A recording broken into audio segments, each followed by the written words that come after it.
Hello friends, स्वागत है आपका अपने यूट्यूब चैनल STDRJ ऑफिशियल में।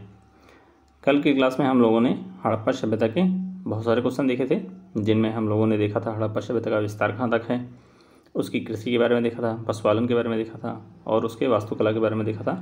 आज की क्लास में हम लोग देखेंगे कि अंत्येष्टि के प्रकार कितने हैं, इनकी लिपियाँ कौन कौन सी थी और फिर जितने भी हड़प्पाकालीन स्थल हैं सभी के बारे में जानेंगे। फिर कुछ इंपॉर्टेंट क्वेश्चन भी देखेंगे।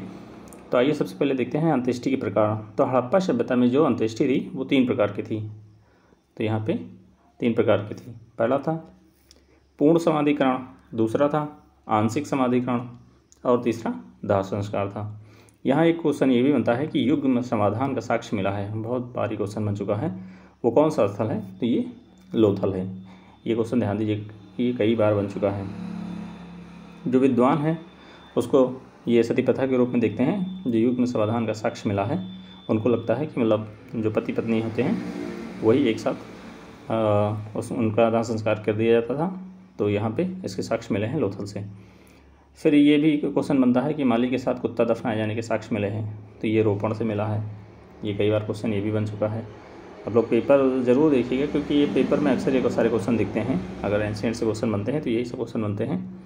फिर आइए अगला देखते हैं लिपियों के बारे में। सिंधु लिपि के बारे में सर्वप्रथम विचार करने वाला प्रथम व्यक्ति कौन था? ये भी क्वेश्चन बना है। वो व्यक्ति अलेक्जेंडर कनिंघम थे। यानी सिंधु लिपि के बारे में सर्वप्रथम विचार करने वाले प्रथम व्यक्ति अलेक्जेंडर कनिंघम थे। सिंधु लिपि को पढ़ने का सर्वप्रथम प्रयास किसने किया था? एलेवेडल ने। इससे पहले ही प्रयास किया था इन्होंने, एलेवेडल ने। ये भी क्वेश्चन बन चुका है कि सिंधु लिपि को पढ़ने का सर्वप्रथम प्रयास किसने किया था? एलेवेडल ने। सिंधु लिपि भावचित्रात्मक थी। कैसी थी? भावचित्रात्मक थी। ये ध्यान दीजिएगा कि सिंधु लिपि जो थी वह भाव चित्रात्मक थी। भावनाओं मतलब चित्रों के द्वारा जो भी भावनाएं उसमें थी वो उन लोग ऐसे ही समझ लेते थे कि हाँ ये क्या कहना चाहती है ये चित्र। इस हिसाब से वो लोग अपना आकलन कर लेते थे, अंदाज़ा लगा लेते थे। सिंधु लिपि के चित्रों में मछली, चिड़िया, मानवाकृति आदि चिन्ह मिलते हैं। क्या क्या मिलता है? मछली मिलती है, चिड़िया मिलती है, मानवाकृति आदि चिन्ह मिलते हैं।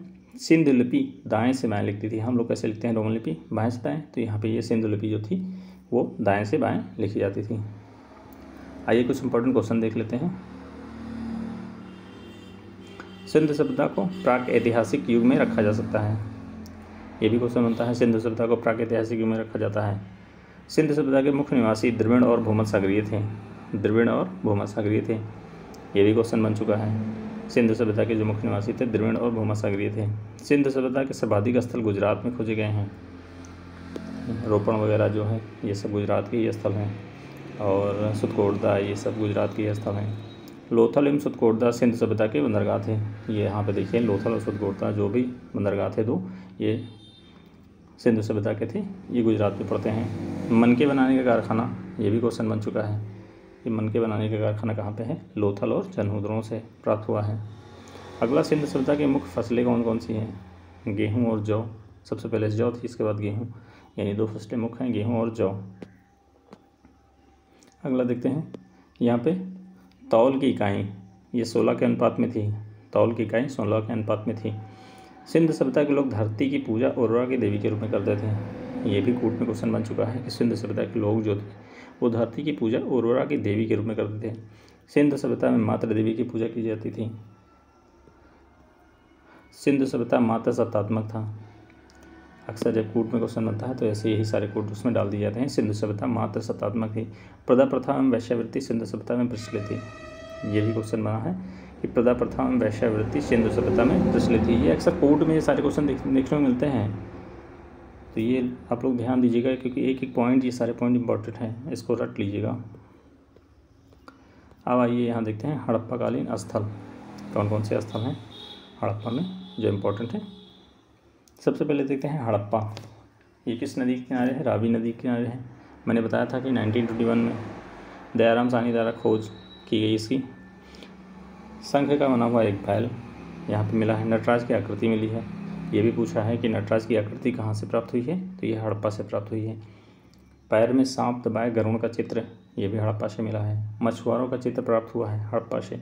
सिर के बल खड़ी नग्न स्त्री का चित्र जिसके गर्भ से पौधा निकलता दिखाई दे रहा है, ये भी प्राप्त हुआ है। आइए अगला देखते हैं मोहनजोदड़ो। तो यहाँ पे सिंधु नदी के किनारे है और ये 1921 में राखालदास बनर्जी द्वारा इसका खोज किया गया था। भवन पक्की ईंटों द्वारा निर्मित किया गया है। यहाँ पे सीढ़ियों का साक्ष्य भी मिलता है। प्रवेशद्वार गली में कांसी की एक नर्तकी की मूर्ति मिलती है। यहाँ पे ये कई बार बन चुका है कि कांसी की एक नर्तकी की मूर्ति कहाँ से प्राप्त हुई है, तो ये मोहनजोदड़ो से प्राप्त हुई है। एक श्रृंगी पशु आकृति, ये भी कई बार क्वेश्चन बन चुका है और इसे मौत का टीला भी कहा जाता है, ये भी कई बार क्वेश्चन बन चुका है। तो यहाँ से ध्यान दीजिएगा, इतने सारे पॉइंट्स मोहनजोदड़ो से हैं। लोथल के बारे में देखते हैं। यहाँ पे लोथल भगवा नदी के किनारे गुजरात में स्थित है। गोदीवाड़ा के साक्ष्य प्राप्त हुए हैं। यहाँ पे गोदीवाड़ा के साक्ष्य प्राप्त हुए हैं। चावल एवं बाजरा के साक्ष्य प्राप्त हुए हैं। 2 मुँह वाले राक्षस के अंकन वाली मुद्रा प्राप्त हुई है। पंचतंत्र की कहानी, जो चालाक लोमड़ी का अंकन भी इसी से किया गया है। मम्मी का उदाहरण भी मिलता है लोथल से ही। बतख और बारहसिंघा गोरिल्ला के अंकन वाली मुद्रा प्राप्त हुई है। तो यहाँ से इतने क्वेश्चन इंपॉर्टेंट हो जाते हैं लोथल से। कालीबंगा से देखते हैं, घग्गर नदी के किनारे स्थित है। ये घग्गर नदी के किनारे स्थित है, राजस्थान में है। इसका शाब्दिक अर्थ होता है काली चूड़ियाँ। प्राग हड़प्पा एवं विकसित हड़प्पा दोनों के साक्ष्य प्राप्त हुए हैं। जुते हुए खेत, ये कई बार क्वेश्चन बन चुका है कि जुते हुए खेत के साक्ष्य कहाँ से प्राप्त हुए हैं और सरसों के साक्ष्य कहाँ से प्राप्त हुए हैं। तो ये कालीबंगा, आज भी सरसों सबसे ज़्यादा देखा जाए तो राजस्थान में ही होता है। तो इससे ध्यान दीजिएगा कि जुते हुए खेत के साक्ष्य और सरसों के साक्ष्य प्राप्त हुए हैं कालीबंगा से। एक सींग वाले देवता के साक्ष्य प्राप्त हुए हैं, ये भी कालीबंगा से प्राप्त होते हैं। कपाल में छेद वाले बालक का शव प्राप्त हुआ है, तो ये भी कालीबंगा से ही प्राप्त हुआ है। अब आइए देखते हैं चंद्रहोदड़ों के बारे में। तो यहाँ पे देखिए मनके बनाने का कारखाना, अभी इससे पहले मैंने देखा था कि मनके बनाने का कारखाना चंद्रहोदड़ों से प्राप्त हुआ है। ईंट पर बिल्ली का पीछा करते हुए कुत्ते का चिन्ह भी मिला है चंद्रहोदड़ों से। तो ये 2 क्वेश्चन यहाँ से इंपॉर्टेंट बन जाते हैं। बनावली से देखा जाए, लेकिन इसमें बनवाली लिखा है, बनावली से देखा जाए हरियाणा के हिसार जिले में पड़ता है। ये अच्छी किस्म के जौ की प्राप्ति हुई है और हल्की आकृति प्राप्त हुई है। सबसे ज़्यादा क्वेश्चन यहाँ से बना है कि हल्की आकृति वाला खिलौना जो प्राप्त हुआ है वो कहाँ से बना हुआ, वो बनवाली से। फिर रोपड़ के बारे में देखते हैं। पंजाब में सतलज नदी के किनारे स्थित है। मानव के साथ कुत्ते के दफनाए जाने का साक्ष्य मिला है रोपण से। ये क्वेश्चन कई बार बन चुका है कि मानव के साथ कुत्ते दफनाए जाने का साक्ष्य मिला है रोपण से। धौलावीरा भी देखते हैं। तो यहाँ पे धौलावीरा गुजरात के भरूच जिले में स्थित है और जल प्रबंधन के लिए 16 जलाशयों की प्राप्ति हुई है धौलावीरा से ही है। ये गुजरात में पड़ता है, सबसे बड़ा स्थल है गुजरात का। यहाँ पे देखते हैं सुरकोटदा गुजरात के कच्छ में स्थित है। शॉपिंग कॉम्प्लेक्स के साक्ष्य में घोड़े की अस्थियाँ प्राप्त हुई हैं। ये काफ़ी ज़्यादा क्वेश्चन बन चुका है कि घोड़े की अस्थियाँ कहाँ से प्राप्त हुई हैं, तो सुरकोटदा से प्राप्त हुई हैं। ये कहाँ का स्थल है, गुजरात का स्थल है। ये भी पूछता है। हड़प्पा सभ्यता के पतन के कारण जान लीजिए, वैसे कोई काम नहीं है इसमें, ऐसे ज़्यादा क्वेश्चन यहाँ से बनता नहीं है, लेकिन आप फिर भी जान लीजिए। पारिस्थितिक असंतुलन था या जल प्लावन भी था, शुष्कता भी हो सकती है, बाह्य आक्रमण है, नदी मार्ग में परिवर्तन हुआ था, या बाढ़ का आना, या प्रशासनिक शिथिलता भी हो सकती है, जलवायु में परिवर्तन। तो इतने पॉइंट्स हो सकते हैं हड़प्पा सभ्यता के पतन के। फिर आइए क्षेत्रफल के दृष्टि से हड़प्पाकालीन नगरों का क्रम देख लेते हैं कि सबसे बड़ा कौन सा है इसमें। तो यहाँ पे देखिए सब मोहनजोदड़ो सबसे बड़ा हड़प्पाकालीन स्थल है, फिर हड़प्पा है, फिर ये धौलावीरा है, फिर ये कालीबंगा है। धौलावीरा भारत में स्थित सबसे बड़ा हड़प्पाकालीन स्थल है। अभी मैंने बताया था कि धौलावीरा सबसे बड़ा स्थल है गुजरात का, तो ऐसे यहाँ पे धौलावीरा भारत में सबसे बड़ा हड़प्पाकालीन स्थल है।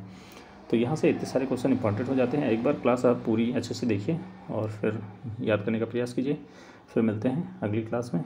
वैदिक कालीन जो भी इतिहास है इसके बारे में अगला क्लास हम लोग देखेंगे।